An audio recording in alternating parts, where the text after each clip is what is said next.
Enak di kita semestinya enak di orang. Sakit di kita tentu sakit di orang. Nah, jangan disakiti orang. Ya.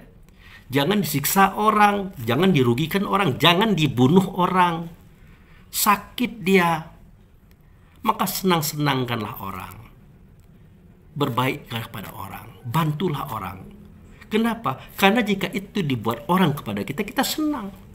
Orang baik dengan kita, ramah dengan kita, membantu kita, memberi kita, kan kita senang. Nah, lakukanlah seperti itu.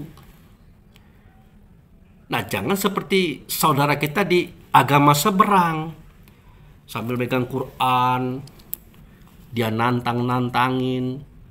Coba tunjukkan kepada saya satu saja ayat yang ada di surat Quran ini yang bercerita tentang kasih sayang.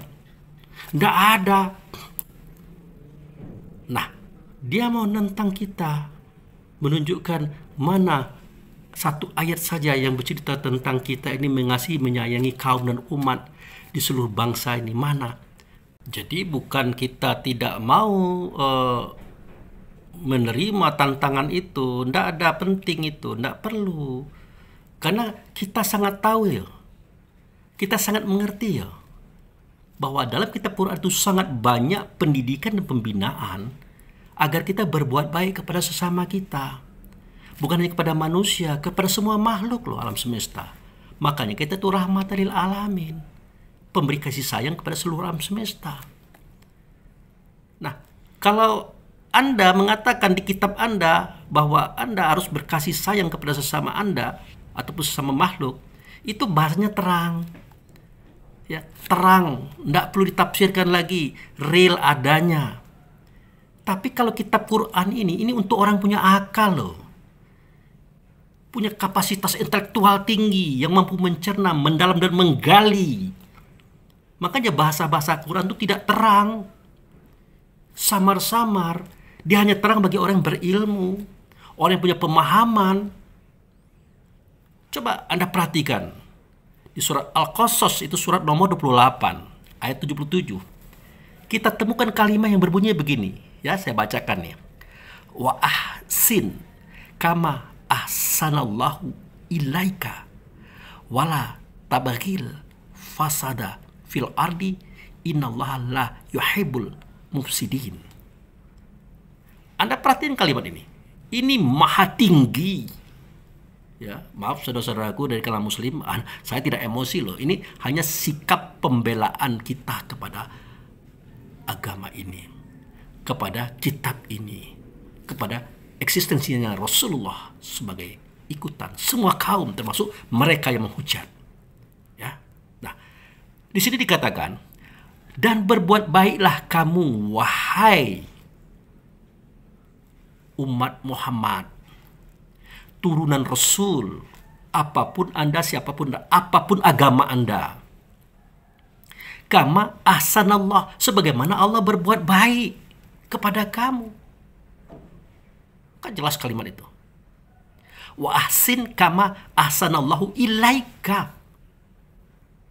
Berbuat baiklah kamu kepada sesama kamu sebagaimana aku berbuat baik kepada kamu dan kepada sekian banyak kalian gitu. Nah, perhatikanlah kebaikan Allah. Kita selalu mengatakan berlindunglah kepada Allah. Ya. Sebelum kita berlindung, kita sudah dilindungi. Coba perhatikan planet bumi kita ini. Bisakah dia aman dari meteor hingga menjadi meteorit? Ditimpa oleh benda-benda angkasa yang besar-besar gunung? Bisa? Tanpa dilindungi oleh Allah dengan sabuk Van Dikatakan sabuk Van Halen karena yang menemukan kejadian ini, teori ini adalah Van Halen. Ternyata ada sabuk yang melingkari bumi kita dalam bentuk atmosfer. Belum lagi lautan yang tertahan di atas sana, yang jumlahnya air sangat besar. Itu sebenarnya untuk meredam kedatangan meteor hingga tidak jadi meteorit ke bumi, hingga tidak menimpa manusia dan makhluk. Pernah kita pesan, tolong bikinkan sabuk penhalan. Tolong ciptakan samudera yang tertahan di alam sana agar kami tidak tertimpa meteor. Ada enggak kita pesan? Enggak ada kan? Itu. Berarti Allah sudah melindungi. Belum kita minta, dia sudah melindungi. Begitu kebaikannya dia. Dia ajarkan kepada umat muslim. Juga kepada Anda. Itu. Kemudian kita bercerita tentang rezeki. Kita bilang, ya Allah berilah aku rezeki. Sebenarnya sadar tidak kita? Sebelum kita minta itu, dia sudah beri duluan. Dia adakan langit, dia adakan bumi. Dia adakan segala sesuatu di atas bumi. Berupa tumbuh-tumbuhan, hewan-hewanan, sayur-sayuran, biji-bijian. Ada laut, ada danau, ada sungai. Pernah kita pesan bikin itu? Tidak ada, tapi sudah dibikinkan. Nah, yang lebih kental lagi adalah seketika kita berada di dalam janin kandungan mak kita. Kita terlindung dari albumen cairan yang kental agar kita tidak terbentur. Diberi makan minum oleh Allah dan Rasul melalui ibu kita. Dan tidak buang air dan tidak pernah kencing, tidak pernah berak kita. Kita makan terus. Pernahkah kita perhatikan itu? Jadi sejauh itu pemahaman ini saudaraku. Jangan dikira kita tidak paham itu. Nah, begitulah kebaikan Allah yang diajarkan kepada semua kita. Itu. Nah, kemudian di surat Al-Alaq, ya, surat nomor 96 di ayat 3, Anda perhatikan itu. Iqra warabukal akram. Bacalah. Iqra, bacalah. Rabbukal akram, dan Tuhan memuliakan. Bagaimana memuliakan Allah? Allah gaib. Bagaimana memuliakan Rasul? Rasul gaib. Karena gaibnya Rasulullah maka diberi tubuh sebagaimana Nabi Muhammad itu ada di muka bumi saat itu. Lalu bagaimana memuliakannya dia? Kalau Anda tidak punya akal, tidak bisa berpikir dengan akal Anda tentang ayat ini, Anda tidak akan paham. Wajar Anda mengatakan bahwa dalam kitab Quran itu tidak ada cerita mengajak kita berkasih sayang kepada kaum dan umat. Wajar Anda mengatakan itu. Karena Anda tidak mengerti. Nah, di ayat ini jelas kalimatnya saudaraku. Muliakanlah Tuhanmu. Bagaimana cara mulia? Tidak mungkin. Oh, rupanya ada yang datang daripada Tuhan. Ya, ada al-haqqu mir rabbik. Wala takunanna minal mumtarin. Kebenaran itu datang daripada Tuhan. Jangan kamu ragu kepadanya. Ia ada dalam diri kita masing-masing. Dia menyuarakan suara Tuhan, mengatakan kata Tuhan. Menyuarakan suara Rasul, mengatakan kata Rasul. Kepada tubuh dan jasad yang di dalamnya ada 4 anasir. Dia adalah ruh, saudaraku. Dia adalah diri sebelah diri pada kita. Dia adalah rasa diri kita. Rasa diri Anda. Rasa diri semua insan. Muliakan itu. Jangan dihinakanlah rasa diri kita ini dengan cara berbuat kesalahan, kekeliruan dan dosa-dosa. Nanti dia terhina. Itu makanya ada kalimat jangan menzolimi diri. Nanti dia terhina. Kita ambil hak orang lain sekali, 2 kali, 3 kali aman saja. Pas ketahuan dia akan merasa malu. Terhina. Hilang martabatnya sebagai khalifah di dalam bumi. Ulah apa? Ulah manusia-manusia yang ada di sekitarnya dia. Manusia, ya manusia dirinya sendiri. Kita tidak bercerita manusia lain. Sudah tahu kita seorang ustadz, ulama kiai. Kita hamili istri orang. Kita hamili santri kita. Sekali 2 kali tidak ketahuan. Akhirnya ketahuan. Mau dibuang kemana muka ini? Mau dibawa kemana perasaan ini? Akhirnya jatuhlah dia dalam kehinaan rasa. Jangan begitu kata Allah. Jangan begitu kata Rasul. Muliakanlah Tuhanmu dengan cara memuliakan rasa dirimu yang ada pada dirimu. Yang ada pada diri keluargamu. Yang ada pada diri setiap insan. Termasuk Anda yang agamanya beda dengan kita. Makanya kita mengatakan tidak boleh Kita membenci siapapun, iri dengki kepada siapapun, apalagi menyakiti, menzolimi dia. Apapun bangsanya, sukunya, agamanya, tidak boleh. Karena dalam dadanya itu ada ruh, ada diri, ada rasa yang ianya datang daripada Tuhan. Itulah sikap kita untuk memuliakan Tuhan. Cara kita menghargai Tuhan, hargailah yang datang daripada Dia, ada dalam diri kita dan ada dalam diri Anda juga. Nah, sebegitu dalamnya. Bukan tidak ada, ada. Ada. Oh, tetapi Pak Abu Fikri faktanya lain. Nah, lainnya bagaimana? Itu kan orang Islam itu. Dia selalu menghancam, menghantak, menghina, mencaci. Bahkan menghambat ibadah kami. Kami pengen kebaktian di rumah, tidak boleh. Pengen bikin gereja, dihambat-hambat. Diteror, didemo. Mentang-mentang kami minoritas. Anda mayoritas. Nah, ini bagaimana nih dalam pandangan Anda, Pak Abu Fikri? Oke, saya katakan. Apakah dengan sikap Muslim seperti itu Anda sakit hati? Anda terasa tersiksa, terganggu olehnya?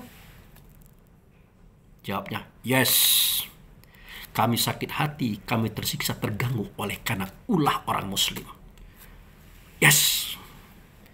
Kalau itu yang Anda rasakan, berarti mereka yang melakukan itu kepada Anda, mereka tidak menghargai Tuhannya. Tidak menghargai Allah, tidak menghargai Rasul. Sehingga dia menyakiti rasa yang ada dalam diri Anda. Artinya bagi saya itu hal yang tabu. Jangan disakiti hati siapapun, walaupun agamanya beda. Biarkan dia kebaktian di rumahnya, di gerejanya, di sinagognya, di kuilnya. Jangan diganggu. Kalau perlu dijaga, jangan sampai ada kekacauan di saat mereka beribadah. Ini di apa? Di demon.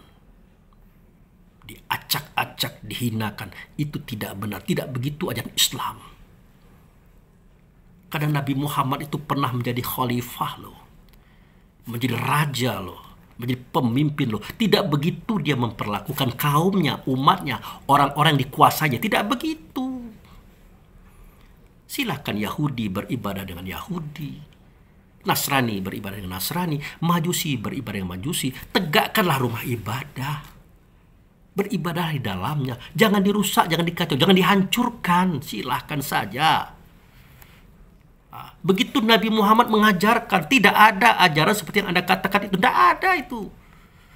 Artinya mereka tidak menghargai yang datang daripada Tuhan. Dan tidak ada dalam ajaran Muhammad seperti itu, saudaraku. Itu. Ya Muhammad kan pernah jadi penguasa. Pernah jadi raja. Begitu juga khalifah-khalifah sesudahnya. Abu Bakar, Umar, Utsman, Ali. Tidak ada dia mengacak-acak. Coba Anda perhatikan itu.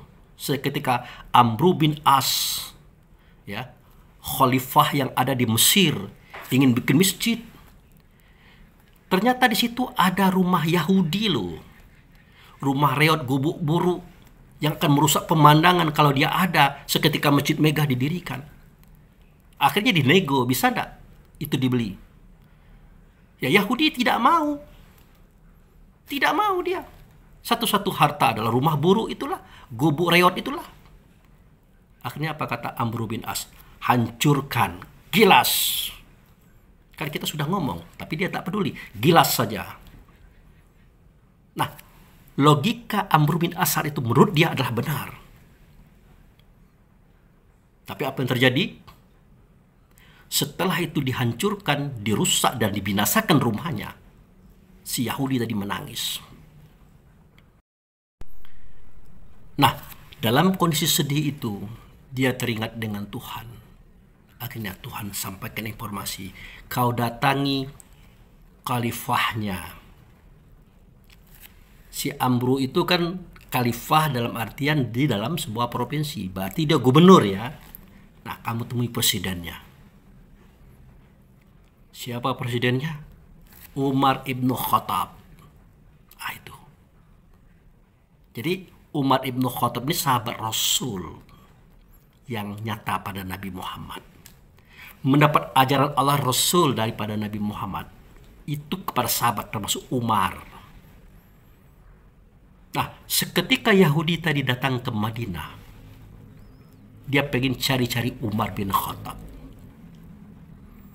Yang dia bayangkan Amr bin As sebagai gubernur di Mesir saat itu begitu megah istananya, begitu hebat keadaannya, begitu mewah kehidupannya.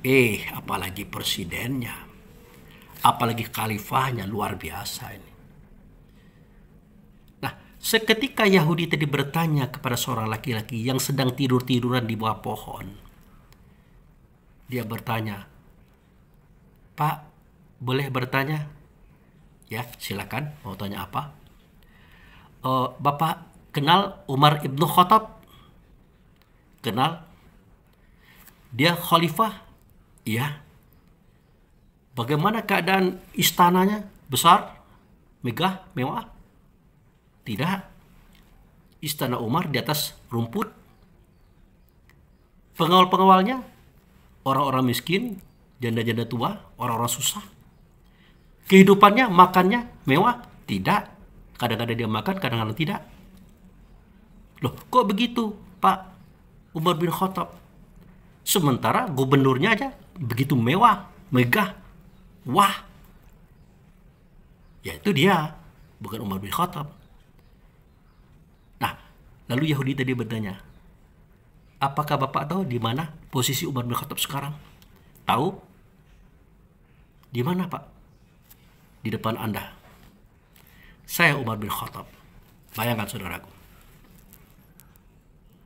Ini fakta loh, fakta sejarah. Saya Umar bin Khattab. Mau cerita apa? Nah, di situ Yahudi bingung. Apa yang dia prediksi tadi tentang Umar bin Khattab ternyata tidak tepat, tidak benar. Jauh daripada apa yang dia pikirkan tentang Amr bin As tadi. Akhirnya, ya sudahlah. Saya punya kepentingan nih Pak Umar bin Khattab. "Apa itu?" Dia ceritakan panjang lebar tentang gubuk Reot yang dibinasakan, dihancurkan oleh Amr bin As karena mau bikin masjid. Ingat ya, ini rumah nih, bukan masjid, bukan gereja ya, rumah. Rumah aja begitu perhitungannya. "Oh begitu ceritanya," kata Umar. "Iya, begitu Khalifah ceritanya." "Oke, silakan kamu pergi ke tong sampah sana, kamu ambil tulang." "Tulang apa?" "Tulang sapi." "Ambil iganya itu, ambil." Dicari, dapat tulang. Akhirnya, ini Pak Khalifah tulangnya. Nah, diambil oleh Umar tulang tadi. Dikeluarkan pedang, digaris dari atas ke bawah, seret. Kemudian ditebaskan di bagian garisan atas, seret.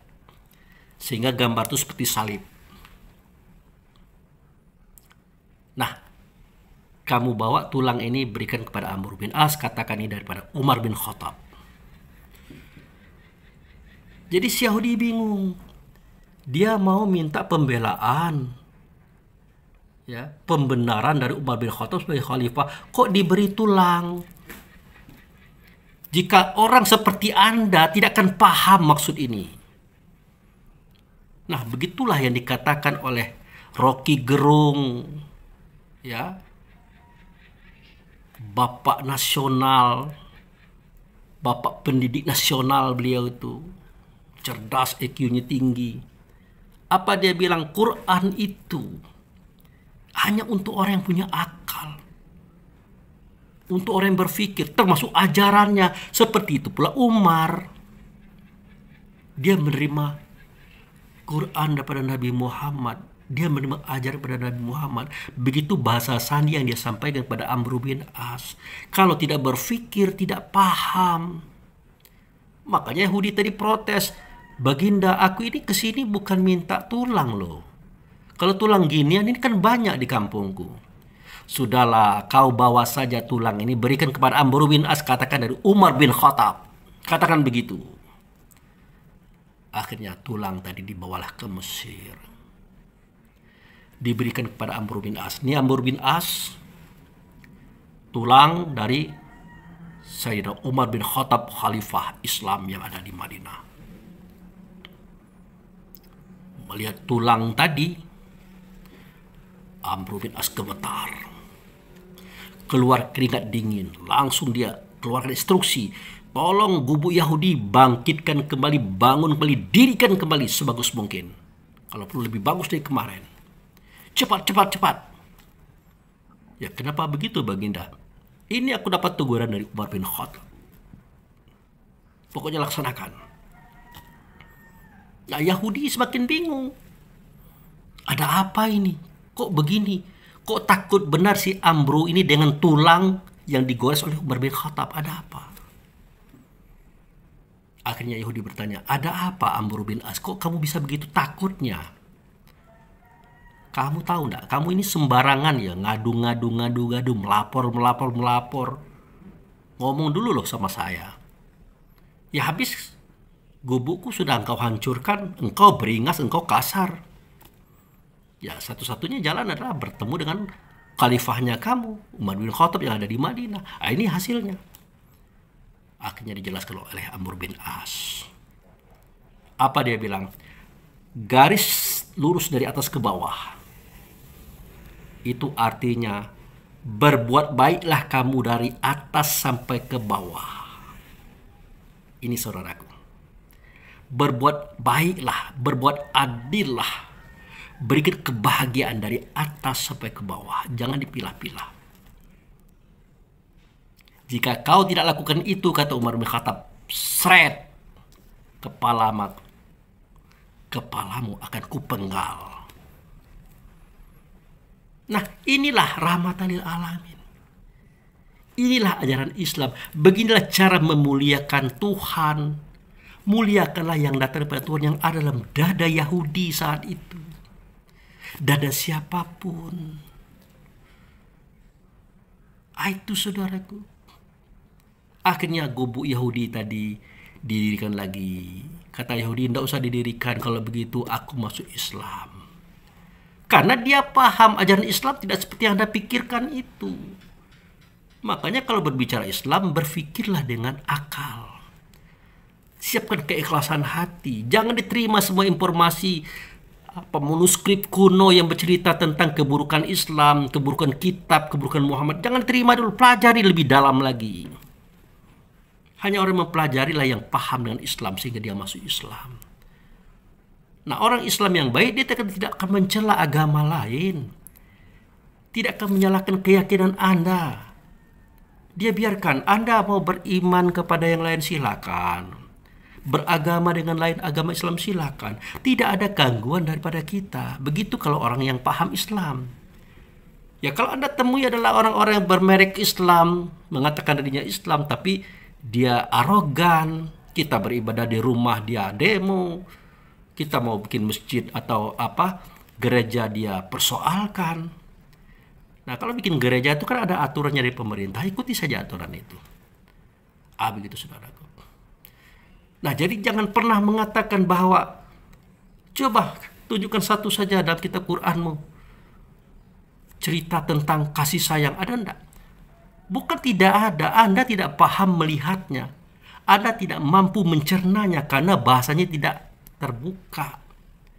Bahasanya samar-samar, khusus bagi mereka yang punya akal pikir dan cerdas bisa memahaminya itu. Termasuk Iqra wa rabbukal akram. Kamu baca, artinya kamu lihat, kamu dengar, kamu rasakan keberadaan sesuatu. Ya. Nah, apa itu sesuatu? Muliakanlah Tuhan. Bisa? Tidak bisa. Lalu siapa yang datang dari Tuhan? Bisa? Bisa. Mana dia? Dalam dada saya, dalam keluarga saya, dalam dada Anda, dalam dada semua insan. Muliakanlah mereka. Berikan kebaikan kepada mereka. Senang-senangkan mereka. Itu jangan disakiti mereka. Menyakiti mereka sama dengan menyakiti Allah. Sama dengan menyakiti Rasul. Gitu. Makanya di zaman Nabi Muhammad itu ada dua kafir. Dua orang-orang yang ingkar. Satu namanya kafir harbi, yaitu orang yang ingkar, orang yang menentang, orang yang melawan, yang perlu diperangi karena dia mengacau. Ada namanya kafir zimmi, orang yang ingkar, ya, yang dia meniadakan kebenaran Muhammad dan kaumnya, tapi tidak ada masalah, itu urusan kamu, keyakinan kamu, agama kamu, tapi mari kita bekerja sama di dalam masyarakat. Akhirnya mereka mau, mereka bayar pajak, mereka saling bantu-membantu dalam kehidupan bermasyarakat, saling jaga kerukunan, Islam rukun sama mereka, mereka rukun sama Islam. Tidak ada masalah. Mau beribadah di rumah, mau di gereja, sinagog, kuil, silakan saja, kata Muhammad. Bahkan Muhammad mengatakan, jangan kamu coba-coba mengganggu kafir zimmi. Ya, orang yang sudah tidak mengakui Islam ini, tapi mereka mau bekerja sama dengan kita, jangan diganggu. Mengganggu dia sama dengan mengganggu saya, kata Muhammad. Nah, bagaimana lagi kasih sayang diajarkan oleh Allah Rasul kepada kita semua? Nah, begitu saudaraku. Jadi maaf, ini bukan apologi ya, bukan pembelaan, tapi ini fakta. Fakta yang saya sampaikan kepada Anda, biar Anda paham. Oke, kita masuk pada kajian kita lagi. Jadi itu tadi. Ya Bani Israel, lazkuru ni'mati lati an'amtu alaikum. Wa ani fadaltukum alal alamin. Wahai Bani Israel, ingat oleh kamu akan nikmatku, rasa diri yang ada pada kamu. Ingatlah itu. Itu kisahnya sudah saya ceritakan tadi. Ya. Nah, takutlah kamu kepada suatu waktu, suatu masa. Nah, ini kunci ini. Masa yang mana? Masa di mana kamu tidak bisa menolong orang lain tidak bisa menolong kamu. Kapan? Kita katakan akhirat. Apakah itu benar? Jawabnya benar. Tetapi hari ini masa itu ada, saudaraku. Kapan? Seketika kita sedang sholat. Kita menjadi imam, kita menjadi makmum. Bisakah si imam mengetahui bahwa makmumnya tidak khusyuk, tidak berjalan menuju Tuhan? Bisakah? Jawabnya tidak bisa. Seandainya bisa juga, bisakah sang imam menegur makmumnya? Jawabnya tidak bisa. Itulah yang dimaksud dengan kamu tidak bisa menolong orang lain. Nah, orang lain tidak bisa menolong kamu. Dari bacaannya, sebutannya, imam ini kok begini begitu. Kok rasa yang menerimanya ndak enak. Jangan-jangan dia sedang ngalor ngidul. Nah, bisakah makmumnya menegur imamnya? Wah, imam, kamu tuh tidak khusyuk loh. Nggak concern loh. Kami ini ikut kamu loh. Kami tuh sopir ibarat mobil. Kamu nanti masuk jurang, kami masuk jurang semua loh. Nah, bisa nggak makmum menyampaikan itu? Nggak bisa. Nah, inilah yang dimaksud dengan orang lain pun tidak bisa menolong kita. Itu, saudaraku. Nah, pada waktu itu tidak diterima syafaat. Artinya, kalau sudah ngalor ngidul seperti itu, tidak ada syafaat untuk kita. Tidak ada obat karena tidak sampai kepada Allah dan Rasul. Tidak sampai kepada wa naza'na ma fi sudurihim min ghillin tajri min tahtihal anhar. Ya, kami cabut penyakit hati dalam dada mereka seketika mereka berada di atas air yang mengalir. Al-Arab 43, cek situ. Tidak dapat itu. Dan tidak diterima pula tebusan. Tidak bisa kita menebus kesalahan itu. Kecuali memperbaikinya ke depannya. Merubah keadaannya ke depannya, mengangkat nilai, memperbaiki semua ke depannya itu. Dan terakhir, dalam situasi sholat itu, kamu tidak ditolong. Artinya murni, saudaraku. Murni itu sebuah perjuangan kita berjalan menuju Allah Rasul. Menyatukan rasa kepada Rasul-Rasul dengan Allah. Itu murni tidak ditolong oleh Allah Rasul saat itu. Tapi sebelum itu kita ditolong oleh Allah Rasul. Dalam itu apa? diturunkan Rasul, diturunkan Nabi, diturunkan kitab, diturunkan hadis. Nah, belajarlah. Begitu cara Allah dan Rasul menolong kita. Tapi kalau sudah sholat tidak ada pertolongan di dalamnya. Nah, itulah paham daripada surah Al-Baqarah yang saya bacakan tadi. Ya Bani Israel azkur ni'mati lati an'amtu alaikum wa ani fadatukum alal alamin. Wahai Bani Israel, ingat oleh kamu akan nikmatku yang menjadikan kamu itu penguasa alam semesta, alam diri ada dalam dada ini kamu. Kuasailah manusiamu yang terdiri pada rehan, rahmani, jasmani, idafi, hawa nafsu dan syaitan. Ajaklah mereka itu untuk jadi baik semuanya. Jangan kamu dijajahnya. Kamu kan khalifah, wahai Bani Israel. Jangan kamu dijajahnya.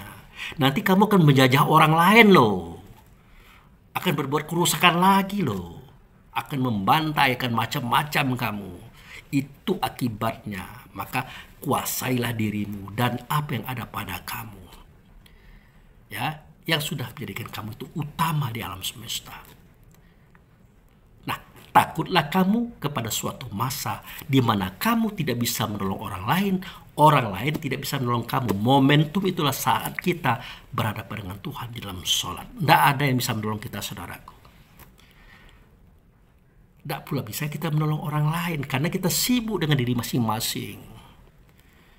Ya, di situ tidak mendapatkan syafaat karena kita sudah kacau, tidak mendapatkan obat tadi ya. Kemudian tidak bisa diterima tebusan kecuali kita tingkatkan kualitas kita sesudahnya agar ini bisa baik dan benar ke depannya. Di dalamnya kita memang tidak ditolong oleh Allah dan Rasul. Memang murni perjuangan kita, saudaraku. Di dalamnya ya, tapi di luarnya kita ditolong. Dengan cara menurunkan Rasul, Nabi, kitab, nah belajarlah. Nah, kita belajar itu berarti kita menolong diri kita sendiri untuk berjalan kepada Allah Rasul. Sangat murka Allah, sangat murka Rasul kepada kita kalau kita tidak mempelajarinya. Sekali lagi saya sampaikan kalimat yang ada pada surat Al-Fatihah yang bunyinya ihdinas siratal mustaqim siratal ladzina an'amta alaihim, ya, tunjukkanlah aku pada jalan yang lurus, yaitu jalan orang telah engkau beri nikmat atasnya berupa nabi, ya, para musyahidin, para solihin dan para mutakin. Tunjukkan aku ke sana ya Allah. Dan bukan orang yang dimurkai. Ghairil maghdub itu bukan orang yang murkai. Siapa mereka? Yang diberikan kehidupan, yang diberikan ruang dan waktu itu dunia dan kehidupan itu sendiri. Yang diberi akal tapi tidak mau belajar, tidak mau mendalami bagaimana cara berjalan menuju Allah Rasul agar dia selamat nantinya seketika dia mati. Allah murka karena mereka menzolimi diri. Itu masalahnya. Makanya silakanlah kita belajar dari syariat, tingkatkan ke torikat, torikat ke hakikat, hakikat ke makrifat, makrifat ke etikot, etikot ke sifat, sifat ke zat. Itulah tingkat tertinggi, saudaraku, supaya sempurna perjalanan kita menuju Allah Rasul. Ini kita tidak mau seperti itu. Kita tidak mau melangkah begitu.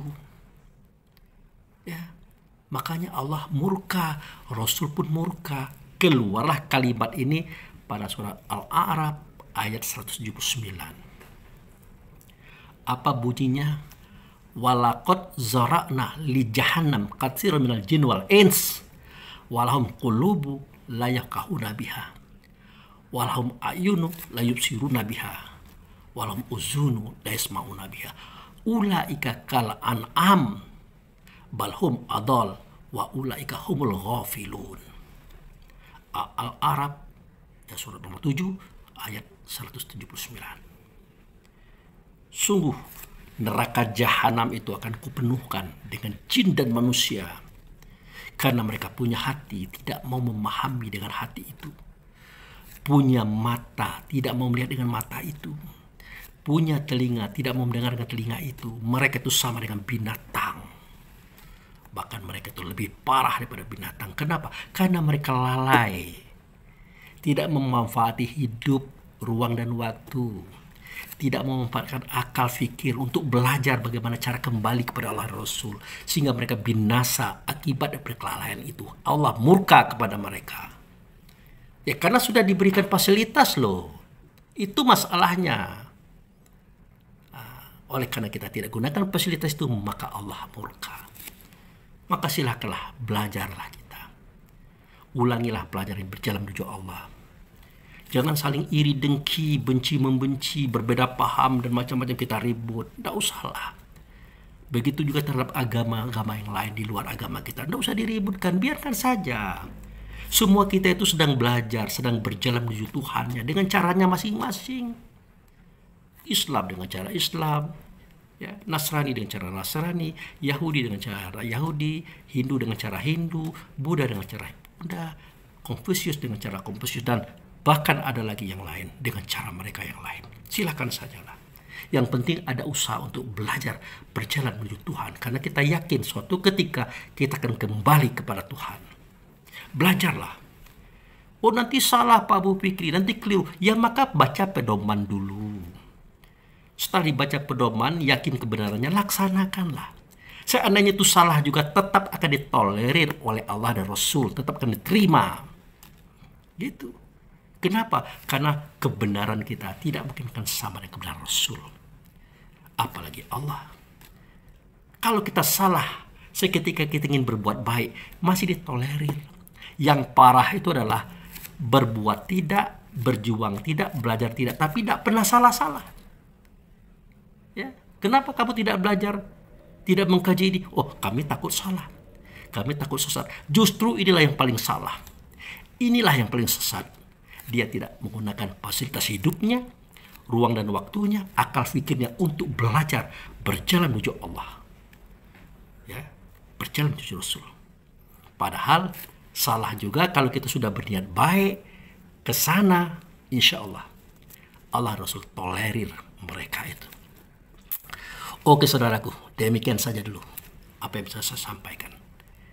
Semoga bermanfaat, dan minta maaf semua kata ucapan yang saya sampaikan mungkin menyinggung Anda, terutama saudara saya yang ada di agama seberang ataupun agama yang bukan Muslim. Demikian, terima kasih. Wabillahi taufiq wal hidayah. Assalamualaikum warahmatullahi wabarakatuh.